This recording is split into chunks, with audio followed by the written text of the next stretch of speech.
যে ধরনের গুণগত সংস্কার প্রয়োজন ছিল বিশ্ববিদ্যালয়ের অভ্যন্তরীণ জায়গাতে, সেই সংস্কারে বিশ্ববিদ্যালয় প্রশাসন ব্যর্থ হয়েছে। বিশ্ববিদ্যালয়ের প্রশাসন এই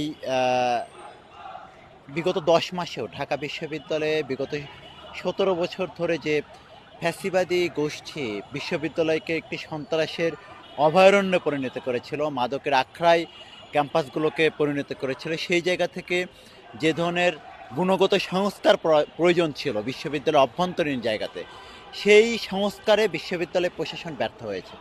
যার কারণে কিন্তু তারা এই প্রয়োজনীয় সংস্কার বা প্রয়োজনীয় বিশ্ববিদ্যালয় প্রশাসনের মধ্যে যে পরিবেশটা তৈরি করা, একটি নির্ভয়ে শিক্ষার্থীরা তাদের মতামত প্রকাশ করতে পারে কিংবা ভয়হীন পরিবেশে তারা যে ভোট দিতে আসতে পারবে, এই ধরনের পরিবেশের জন্য যে ধরনের পদক্ষেপ গ্রহণ করা দরকার ছিল, সেটিতে তারা ব্যর্থ হয়েছে।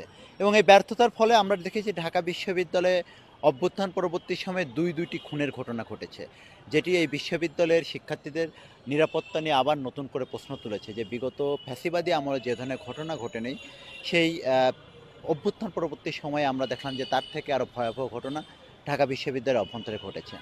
এইসব সার্বিক বিষয়ে আমার কাছে মনে হয় যে প্রশাসনিক ব্যর্থতার জায়গা থেকেই তারা এই বিষয়টিকে সামনে আগাতে পারছে না। হয়তো তারা মনে করতে পারে ডাকসু নির্বাচন হলে তারা আমরা কিন্তু আগে বা পরে এই জায়গাটাতে কোথাও নাই।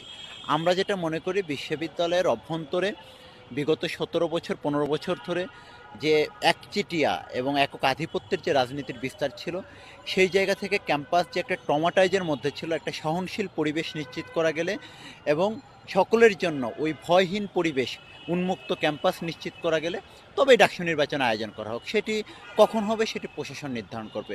সেই পরিবেশটা প্রশাসন কখন নির্ধারণ করতে পারবে, তার উপর ভিত্তি করে বিশ্ববিদ্যালয় প্রশাসন নির্বাচন আয়োজন করবে এবং এটিই আমাদের চাওয়া। আচ্ছা, আমি এই বিষয়টা একটু আগেও বলেছি যে জুলাই বা আগস্ট বা সেপ্টেম্বর অক্টোবর না। আমার কাছে মনে হয় যে বিশ্ববিদ্যালয়ের শিক্ষার্থীরা তো বিগত দিনে একটি রাজনৈতিক যে অপসংস্কৃতি বা যে সন্ত্রাসী রাজনীতি, তারা কিন্তু এই ধরনের কার্যক্রম দেখেছে। তারা ইতিবাচক রাজনীতির সাথে শিক্ষার্থীদের পরিচিত না।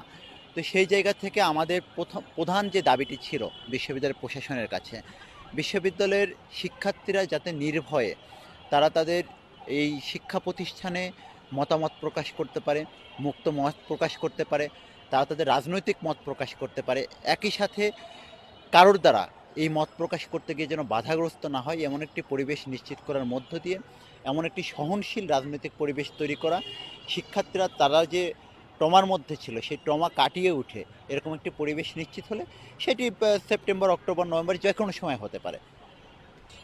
আমরা আমরা ঢাকা বিশ্ববিদ্যালয় প্রশাসনের কথা যদি বলি, আমরা বিশ্ববিদ্যালয় প্রশাসনকে বারবার আমরা অনুরোধ করেছি, আমরা জানিয়েছি এবং সুনির্দিষ্ট তথ্য প্রমাণ সহ যে বিগত ১.৫ দশক ধরে এই যে ঢাকা বিশ্ববিদ্যালয়কে যারা অস্থিতিশীল করে রেখেছিল, যারা সন্ত্রাসের রাজত্ব কায়েম করেছিল, এই সকল শিক্ষার্থী নির্যাতনকারী গোষ্ঠী তারা হঠাৎ করে এই জুলাই আগস্টের আন্দোলনে তারা একদিনের ব্যবধানে হয়তোবা ৩ তারিখে বা ৪ আগস্ট ৩ আগস্ট তারা তাদের অবস্থান পরিবর্তন করেছে সামাজিক যোগাযোগ মাধ্যমে, একটি স্ট্যাটাসের মাধ্যমে।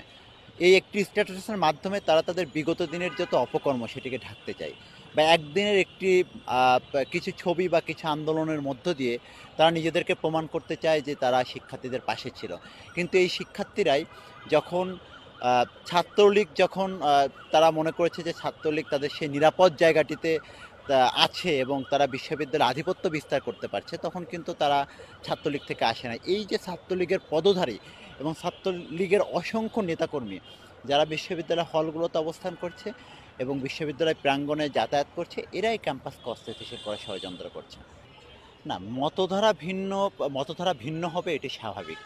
কারণ আমরা যেমন একটি আদর্শের ভিত্তিতে রাজনীতি করি, অনেক ধরনের আদর্শের ভিত্তিতে তারা তাদের রাজনৈতিক কার্যক্রম পরিচালনা করে।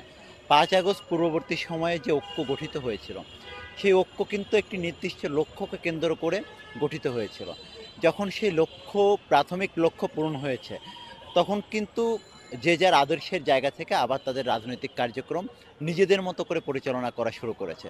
সুতরাং সেখানে মতবিরোধ থাকবে, বিতর্ক থাকবে, সব কিছুই থাকবে। তবে আমরা যেটি মনে করি যে এটির সুযোগ পুনরায় যারা অতীতে এই যে বাংলাদেশে সন্ত্রাসের রাজত্ব কায়েম করেছিল এবং ছাত্র রাজনীতিকে যারা কলুষিত করেছিল তাদেরকে কোনোভাবেই সুযোগ দেওয়া হবে না, এবং এই সুযোগ যাতে না নিতে পারে সেই লক্ষ্যে আমরা বরাবরই সজাগ রয়েছি।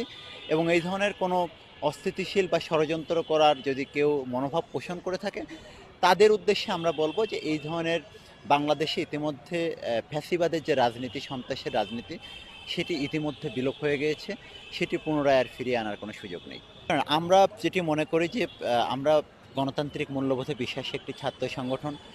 গণতন্ত্রের প্রতি আমাদের অকুণ্ঠ সমর্থন এবং আমরা এই যে মনোভাব পোষণ করি, এবং এই জায়গা থেকে আমরা মনে করি যে বাংলাদেশ জাতীয়তাবাদী ছাত্রদল সবসময় যে কোনো ধরনের চ্যালেঞ্জ না, যে কোনো নির্বাচন বা এই ধরনের প্রতিনিধিত্ব নিশ্চিতের ক্ষেত্রে তারা সবসময় প্রস্তুত।